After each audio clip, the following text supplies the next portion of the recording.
बिस्मिल्लाहिर्रहमानिर्रहीम। मेरे प्यारे प्यारे दोस्तों, आज हम बनाएंगे चॉकलेट फ्लेवर सागूदाना। ये बहुत ही मज़ेदार, बहुत ही लजीज बनता है। उम्मीद करता हूँ दोस्तों आपको ये सागूदाना बहुत पसंद आएगा। तो इसकी रेसिपी को जानने के लिए वीडियो को आखिर तक लाजमी देखिएगा।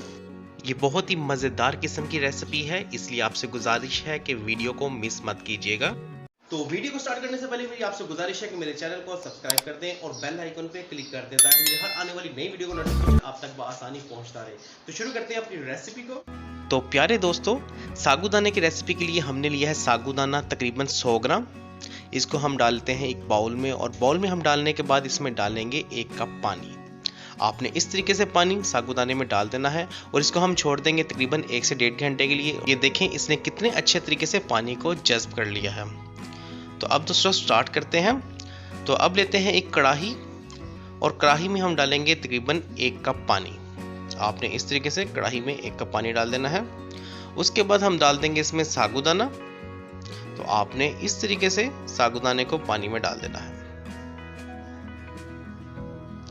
तो जब दोस्तों हम सागूदाने को पानी में डाल दें तो हम चम्मच की मदद से इसको आहिस्ता से मिक्स करेंगे और हम इसमें उबाल आने का इंतज़ार करेंगे।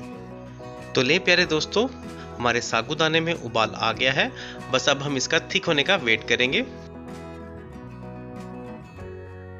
तो हमने इसको इस तरीके से थिक कर लेना है। जब ये इस तरीके से थिक हो जाएगा तब हम इसमें डालेंगे 2 कप दूध। अब इसमें डालते हैं दूध 1 कप, और अब ये डालते हैं दूसरा कप। तो आपने इस तरीके से 2 कप दूध इसमें डाल देना है, और उसके बाद इसको चम्मच की मदद से आपने अच्छे से मिक्स कर लेना है इस तरह से। और उसके बाद दोस्तों हम इसके अंदर डालते हैं 3 छोटी इलायची इसकी खुशबू के लिए, और उसके बाद हम इसमें डालते हैं 4 टेबलस्पून चीनी। चीनी भी आपने हस्बे ज़रूरत इस्तेमाल करनी है, जितनी आप पसंद करें आप उस हिसाब से चीनी इसमें डालिएगा। हमने इसमें डाली है 4 टेबलस्पून चीनी, और उसके बाद हम इसको अच्छे से मिक्स कर लेंगे।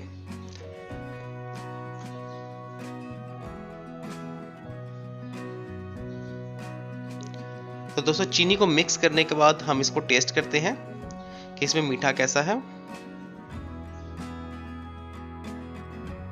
तो माशाल्लाह से दोस्तों मीठा बहुत ही लाजवाब है, A1। लेकिन आप अपनी हस्बे ज़रूरत इस्तेमाल करिएगा। अब इसको हम अच्छे से मिक्स कर लेते हैं और इसमें उबाल आने का इंतज़ार करेंगे। जब तक इसमें उबाल नहीं आ जाता दोस्तों तब तक हम इसे प्यार प्यार से इस तरीके से हम इसको हिलाते रहेंगे। तो दोस्तों अब इसमें उबाल आ गया है, और अब हम लेते हैं आधा कप पानी, और आधे कप पानी में हम डालेंगे 2 टेबलस्पून चॉकलेट कस्टर्ड पाउडर। तो आपने इस तरीके से 2 टेबलस्पून चॉकलेट कस्टर्ड पाउडर इसमें डालकर इसको अच्छे से मिक्स कर लेना है। तो ले दोस्तों बहुत ही अच्छे तरीके से ये लिक्विड तैयार हो गया है। अब इसको इस तरीके से आपने कढ़ाई में डालना है कि एक हाथ से आप सागूदाने को इस तरीके से घुमाते रहें और दूसरे हाथ से आपने इस तरीके से इसमें डाल देना है। अब और कप को हम अच्छे से साफ कर लेते हैं, क्योंकि इसको ज़ाया बिल्कुल भी नहीं करते, तो इस चीज़ का हमें ख्याल रखना चाहिए। चलिए दोस्तों अब इसको हम अच्छे से मिक्स कर लेते हैं। तो आपने इसको इस तरीके से मिक्स कर लेना है। तो देखिए दोस्तों माशाल्लाह से कितना अच्छा इसका फ्लेवर आया है। ये बहुत ही मज़ेदार बना है सागूदाना। तो दोस्तों ख़ास करके बच्चों को ये चॉकलेट फ्लेवर सागूदाना बहुत ही पसंद आता है, इसलिए बच्चों के लिए बहुत ही ज़्यादा अच्छा है। तो दोस्तों हमारा सागूदाना बनकर बिल्कुल तैयार हो गया है। ये देखिए इसमें उबाल आ गया है। अब हम इसको एक बाउल में डाल लेते हैं और फ्रिज में ठंडा करने के लिए रख देते हैं। तो ले दोस्तों अब इसको सर्व करते हैं।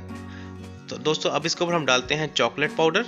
आपने इस तरीके से चॉकलेट पाउडर इसके ऊपर डाल देना है, और देखें माशाल्लाह से दोस्तों हमारा चॉकलेट फ्लेवर सागूदाना बनकर बिल्कुल रेडी हो चुका है। ये बहुत ही मज़ेदार, बहुत ही यूनिक स्टाइल से हमने बनाया है। इसकी लुक देखें माशाल्लाह से कितनी मज़े की आ रही है। तो ये मेहमानों के आगे सर्व करने के लिए बहुत ही परफेक्ट है। तो उम्मीद करता हूँ दोस्तों आपको हमारा ये सागूदाना बहुत ही पसंद आया होगा। दोस्तों आपको ये सागूदाना कैसा लगा मुझे कमेंट सेक्शन में ज़रूर बताइएगा। मैं आपके प्यारे प्यारे कमेंट्स का बहुत ही बेसब्री से इंतज़ार करता हूँ। और हमें शुक्र अदा करना चाहिए उस ज़ात का जिसने हमारी ज़िंदगी में इस तरह की नेमतें, इस तरह की लज़्ज़तें नाजिल की। तो मेरे प्यारे प्यारे दोस्तों, अगर आपको कुकिंग नहीं भी आती तो टेंशन लेने की, घबराने की कोई बात नहीं। आप रेसिपीज़ को फॉलो करके ईजिली आप इस तरह की कुकिंग कर सकते हैं। उम्मीद करता हूँ कि आपको हमारी आज की रेसिपी बहुत पसंद आई होगी। ऐसी ही मजीद अच्छी अच्छी रेसिपीज को जानने के लिए मेरे चैनल को सब्सक्राइब कर दें और बेल आइकन पे क्लिक कर दें ताकि मेरी हर आने वाली नई वीडियो का नोटिफिकेशन आप तक बआसानी पहुंचता रहे। तो मिलते हैं इंशाल्लाह नेक्स्ट वीडियो में, तब तक मुझे दीजिए इजाजत। अल्लाह हाफिज।